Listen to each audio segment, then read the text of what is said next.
Hi guys, welcome back my YouTube channel Radhe Radhe. तो शाम 4 साढ़े 4 बजे का साढ़े 4 बजे का टाइम है और मैं अभी लग गई हूँ अपने कामों में। तो मैं पहले करूँगी अपनी स्किन केयर। तो थोड़ा मैं लगा ले रही हूँ रागा का D10। तो मैं भी करूँगी D10 और बच्चों को कर रही हूँ ट्यूशन जाने के लिए रेडी। तो बच्चे रेडी होके ट्यूशन के लिए निकल जाएंगे और हस्बैंड अभी ड्यूटी से नहीं आए हैं और कल्याणी चली गई है अपने पार्लर। तो पार्लर भी ओपन हो गया है। जो थोड़ा बहुत घर का काम था मैं वो निपटाऊंगी फटाफट। तो काफ़ी सामान अभी फैला हुआ है क्योंकि नानी के यहाँ से सामान आया था, गेहूँ चावल। तो मैंने उसको सही जगह पे व्यवस्थित नहीं रखा है और वही काम मैं आज करूँगी। तो घर का काम तो ऐसा होता है कि कभी भी नहीं ख़त्म होता और हम औरतों को अपने लिए टाइम तो ज़रूर निकालना चाहिए। सबका ध्यान रखते रखते हम अपना ही ध्यान रखना भूल जाते हैं, इसीलिए हमारी हालत बद से बदतर होती चली जा रही है और होती चली जाती है। लेकिन हम लोगों को खुद समझ में नहीं आता कि हम लोग ऐसे क्यों होते जा रहे हैं। फिर जब कभी पार्टी फंक्शन में जाते हैं तो सब लोगों को देखते हूँ तो मुझे भी लगता है कि अरे मेरे खुद का पार्लर हो के भी मैं ऐसे नॉर्मली बनी रहती हूँ। तो कई लोग तो मुझे ऐसे कमेंट कर देते, एक नॉर्मल रहना भी लोगों को पसंद नहीं आता, पर मुझे सादगी बहुत पसंद है। नॉर्मल रहो, श्री जी का नाम लो, राधे कृष्ण कहो, मुझे ये अपने लाइफ में सब कुछ पसंद है। लेकिन कई लोगों को जो दिखावे की ज़िंदगी है वो इस हिसाब से जीते हैं, पर मेरा ऐसा मानना नहीं है। लेकिन थोड़ा बहुत जब कभी हम लोगों के बीच में खड़े होते हैं तो ये भी ज़रूरी होता है। तो वो सब मैंने कर लिया है। पैक लगाने के बाद भी मैं अपना काम में लग जाऊंगी, क्योंकि 10 मिनट के लिए जो मैं पैक को छोड़ूंगी तो मुझे 10 मिनट टाइम जो था वो मैं किसी काम में मैनेज कर लूँगी, क्योंकि 10 मिनट मैं बैठ नहीं सकती। मेरे लिए 10 से 15 मिनट भी बहुत कीमती होता है। तो मैं फटाफट जो गेहूँ चावल आया था तो मैं उनको उसी एक बर्तन में डाल के रख दूँगी। तो हर चीज़ों को अगर सही जगह सही समय पे व्यवस्थित रखा जाए तो वो लॉन्ग टाइम अच्छी सर्विस देते हैं। जैसे हम बाज़ार से कोई चीज़ लाए, तुरंत उसको कंटेनर में स्टॉक करके रख दो और तुरंत उसको पॉलीथीन से निकाल दो। जैसे गेहूँ चावल आया तो बोरी से उसको खाली करके रख दो। तो मैं यही कर रही हूँ। तो सारे को चेक करी तो 3 बोरी में गेहूँ था, 1 बोरी में चावल था। तो मैं चावल के लिए टंकी बड़ी थी तो चावल मैं ले जाके दूसरे डिब्बे में डाल दूँगी। और गेहूँ गेहूँ बहुत सुंदर था, मस्त बड़ा-बड़ा अच्छा शानदार गेहूँ था। फिर मैं चावल को पलटाई और उसी टंकी में मैं फिल करके रख दूँगी गेहूँ। तो गेहूँ को भी मैं अच्छे से पलट के बोरियों को खाली करके रख रही हूँ। तो इसमें ज़्यादा नहीं आया, 1.5 बोरी ही आ गया था टंकी में। फिर मैंने एक डिब्बा लाया, उसको अच्छे से वॉश किया। वॉश करने के बाद वो डिब्बा स्टील का था तो गीला था। फिर मैंने उसे हेयर डायल से सुखाया, क्योंकि गेहूँ रखना अगर गीले में मैं रख दूँगी, थोड़ी-सी भी लापरवाही अगर मैं समय को बचाते हुए कर दूँगी तो मेरा गेहूँ ख़राब हो जाएगा, लॉन्ग टाइम नहीं चलेगा। इसलिए मैंने हेयर डायल से अच्छे से डिब्बा को सेका और फिर इसके बाद मैंने सूखे कपड़े से अच्छे से पोंछ के इसमें भी मैंने गेहूँ भर के रख दिया। और ये देखिए मेरा एकदम डिब्बा हो गया है, सूख गया है। उसके बाद मैं ढक्कन को भी अच्छे से सुखा लूँगी। फिर मैं इसमें फिल कर दूँगी गेहूँ। तो यहाँ पास जो आपको छोटा-सा दिख रहा हो, वहाँ पास इतनी चींटियाँ लग रही थी दीवार में कि पूरी टाइल को खोखला कर ही दे रही थी। मैं काफ़ी बार अपने हस्बैंड को बोली थोड़ी-सा आप देख लीजिए, लेकिन वो सुनते नहीं थे।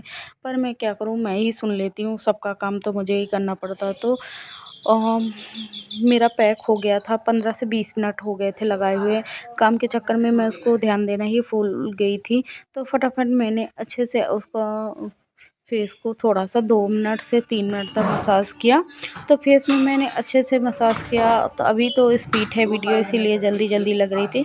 पर मैंने स्लोली अच्छे से पार्लर जैसे स्टेप देके अपने फेस को मसाज किया। काफ़ी अच्छा ग्लो आया था। सीरम लगाने के बाद उसका कलर डार्क लगने लगता, पर मुझे जब मैं कुछ करती हूँ पर मुझे सीरम लगाना बिल्कुल फेस में अच्छा नहीं लगता, वो चिपचिपी ऑयली टाइप में दिखने लगता है। तो ये देखिए मेरा हो गया। मैं इसको हटा दूँगी। तो साफ़ करने के बाद देखिए कितना अच्छा-सा ग्लो आया है। फेस भी काफ़ी चमक उठा है और मैं अभी लगा लूँगी फटाफट सीरम। तो ये वाली सीरम मुझे वाव की ख़त्म हो गई थी, कुछ भी नहीं था। फिर मैंने दूसरे फेशियल की फेशियल की सीरम निकाली। ओज़ोन का फेशियल किट है ये। तो मैंने हस्बैंड को किया था, इसका रिज़ल्ट बहुत अच्छा ओज़ोन फेशियल का। और ये देखिए मैं लगा ली हूँ सीरम लगाने के बाद फिर फटाफट मैं लग जाऊँगी अपने काम में। तो काम तो इतने हैं कि कभी भी गृहिणी के ख़त्म ही नहीं होते हैं, कुछ भी कर लो। और उन सब के बाद मैंने थोड़ा सा अपने फेस पे बिंदी लगाई और नॉर्मल सी बिंदी लगाने के बाद मैं लग जाती। तो ये जहाँ मैं बता रही थी ना कि चींटियाँ काफ़ी निकल रही हैं, तो वहाँ मैं ब्लैक सीमेंट लगा दे रही हूँ। वाइट सीमेंट नहीं थी, पुट्टी लगा के मैंने 2-3 बार उसमें कोशिश कर, पर चींटियाँ उनको छेद कर देती थी। लेकिन आज मुझे ब्लैक सीमेंट मिला, टाइल्स में भरने वाला जो नहीं आता है, और काफ़ी जगह लाइनिंग मतलब वो मिट्टी निकालती थी, मैं वहाँ भी अच्छे से फिल करके रख दी हूँ। और इसके बाद मैं यहाँ झाड़ू लगा के अच्छे से गेहूँ को सेट करके रख दूँगी। अभी यहीं रखूँगी क्योंकि गेहूँ को धुलना है, तो अभी मेरे पास अभी आटा भी है और धुला हुआ गेहूँ भी है, इसीलिए मैं अभी नहीं धुलूँगी। थोड़ा कुछ मतलब ये जो ठंड है वो कम हो जाएगी तब मैं गेहूँ को धुलूँगी। और ये देखिए, जब तक मैं आ गई हूँ किचन में, तो यहाँ डिब्बे में मैंने चावल को फिल करके रखा है। और ये मिल गया था मेरे को पैंट खजूर, तो उसी को मैंने दो खाया। उसके बाद मैंने करी किचन की अच्छे से सफाई। तो नीचे जहाँ दराज़ें हैं, अलमारियाँ हैं, सामान मैं स्टोर करके रखती हूँ, तो वो गंदे हो जाते हैं, तो उसे मैं 15 दिन 1 महीने में झाड़ू से अच्छा साफ़ करती रहती हूँ। फिर मैं इसमें पोछा भी लगा देती हूँ कभी कभी। और ये देखिए, मैंने झाड़ू लगा के कचरा निकाल लिया है और डिब्बे को बंद करके वापस से मैं वहीं ये वाली अलमारी क्लीन हो गई है। उसके बाद मैं करूँगी दूसरी वाली भी। तो दूसरी वाली भी मैं अच्छे से साफ़ कर ले रही हूँ। तो जब भी मैं मंथली में 2 बार करती हूँ, जब मैं किराना सामान ग्रोसरी लाती हूँ तब मैं अच्छे से क्लीन करती हूँ, या फिर मैं ऐसे बीच में किसी दिन मूड हुआ तो सफाई कर लेती हूँ जब टाइम मिला तो। और जैसे कि हम कोई काम करते हैं, अगर उसको सही तरीके से करते रहें तो हमारे घर में सफाई भी दिखती है और काम भी हैवी नहीं होता है। एक पर एक मतलब कोई भी काम को इतना नहीं छेड़िए कि आप लोग परेशान हो जाएं, कर नहीं पाएँ। तो थोड़ी थोड़ी दिनों में अगर थोड़ा थोड़ा सफाई करेंगे तो घर की क्लीनिंग भी अच्छे से हो जाएगी और आपको बोझ भी नहीं लगेगा ज़्यादा, मतलब आपको नहीं पड़ेगा।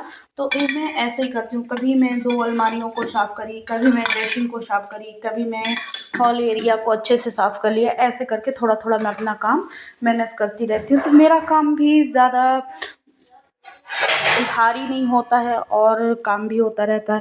तो ये देखिए, मैंने इस दराज को निकाला, मैं सोची यहाँ पेपर लगा देती हूँ, पर ये पेपर छोटे हुए। फिर मेरे दिमाग में आया कि मार्केट जाके मैं ले आऊँगी, तो मैं गई थी मार्केट शाम को खाना पीना बनाने के बाद, लेकिन 8 बजे रात में। तो 400 रुपये का एक बंडल मिलता था 10 मीटर, तो मैंने उसको लिया नहीं क्योंकि 400 रुपये मेरे बजट में नहीं है।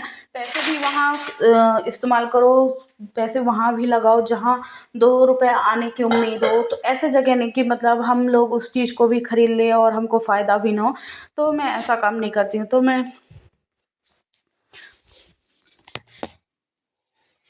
उसको देखिए, मुझे पसंद नहीं आया, फिर इसके बाद मैं अपना काम में लगी हूँ। और ये देखिए, मैं फटाफट कर ले रही हूँ। तो मैं जहाँ बर्तन रखती हूँ वह उस एरिया को मैं अच्छे से कर ले रही हूँ क्लीन। तो यहाँ बर्तन रखते रखते जैसे दाग पड़ जाते हैं, मतलब बर्तन धो तो निरमा और जो विम जेल है वो इकट्ठा हो जाता है, जिसे 2 से 3 दिन में मैं हटा के बर्तन को, जो पीछे की वो लगी हैं टाइल्स हैं, उन सबको अच्छे से क्लीन कर लेती हूँ। क्योंकि छोटी छोटी चीज़ें ही हमको बड़ा बनाती हैं, छोटे छोटे काम घर को अच्छा लुक देते हैं। तो मैं छोटे छोटे काम बिल्कुल एकदम सेफली से आराम से करती हूँ। ना तो मुझ जितनी स्पीड वीडियो है, तो शायद उतना स्पीड तो काम हम लोग नहीं कर पाते हैं। शायद मैं भगवान जी से कहूँगी कि इतनी स्पीड औरतों को ज़रूर दे दे, लेकिन ऐसा है पॉसिबल ही नहीं है किसी भी लेडीज़ के लिए। जैसे इस वीडियो में बर्तन हम तो 2 से ढाई मिनट में धो लेते हैं, लेकिन रियल में 10 से 15 मिनट बर्तन धोते ही लग जाते हैं। और घर के काम कभी तो सारे बर्तन धो लिए हैं। और ये जो कांच के होते हैं, चीनी मिट्टी के कप होते हैं, उसको मैं एक छन्नी में रखती हूँ। तो ये हमारे यहाँ चुकना और छन्नी दोनों कहा जाता है। और ये सारे उसमें अलग से रखती हूँ क्योंकि चाय बनाते मुझे ज़्यादा दिक्कत नहीं होती। और ये मेरा छोटा वाला उसको मज़ा आ रहा था। Hi guys, hi guys.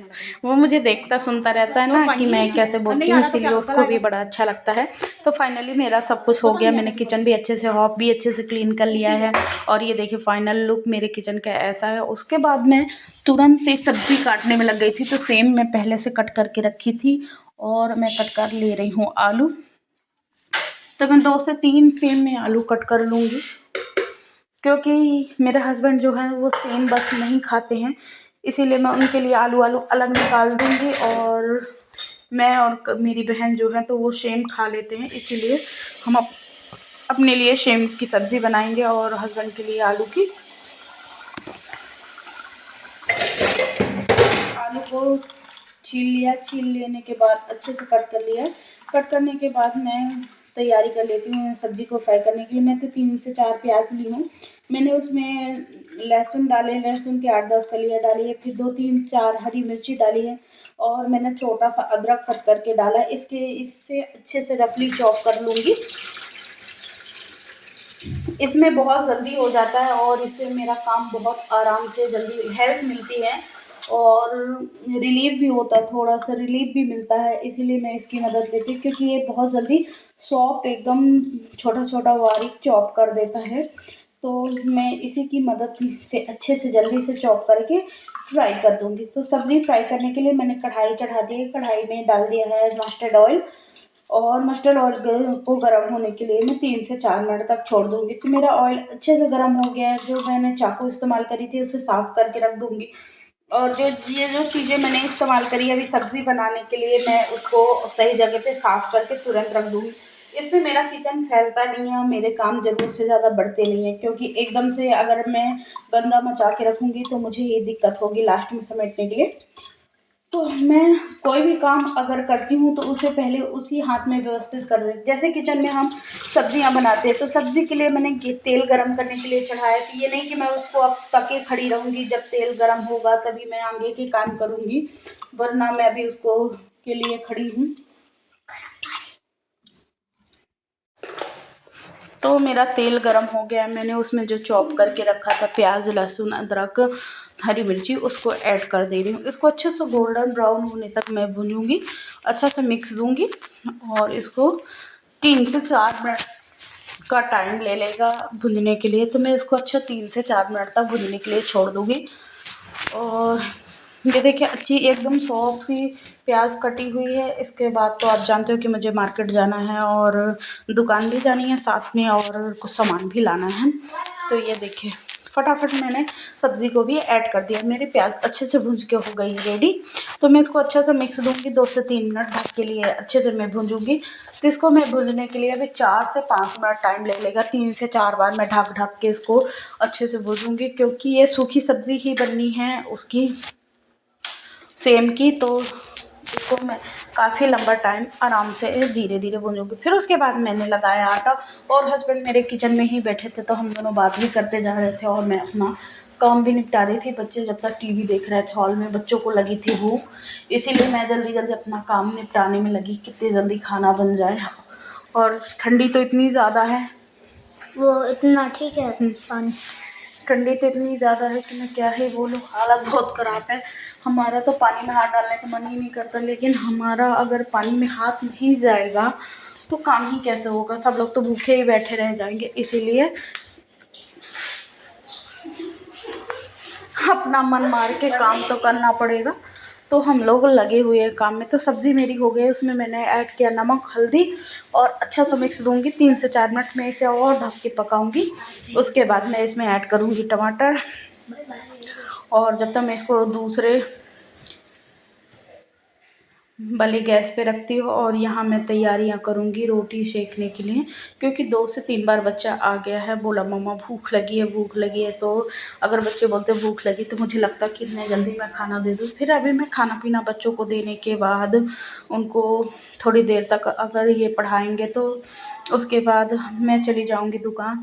तो वो दुकान से काफ़ी मतलब थोड़ी देर तक दुकान में अपना देखना सुनना वही करूँगी। फिर कल्याणी में वापस आ जाएंगे और इसके बाद हम लोग खाना पीना खाएंगे।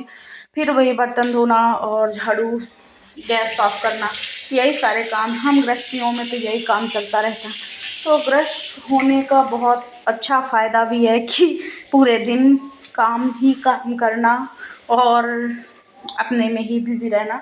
तो मतलब किसी से कोई ज़्यादा उतना अच्छा आदमी रिएक्ट नहीं कर पाता। मतलब जैसे अपने काम में व्यस्त रहो, किसी के पंचायत में कोई मतलब नहीं है।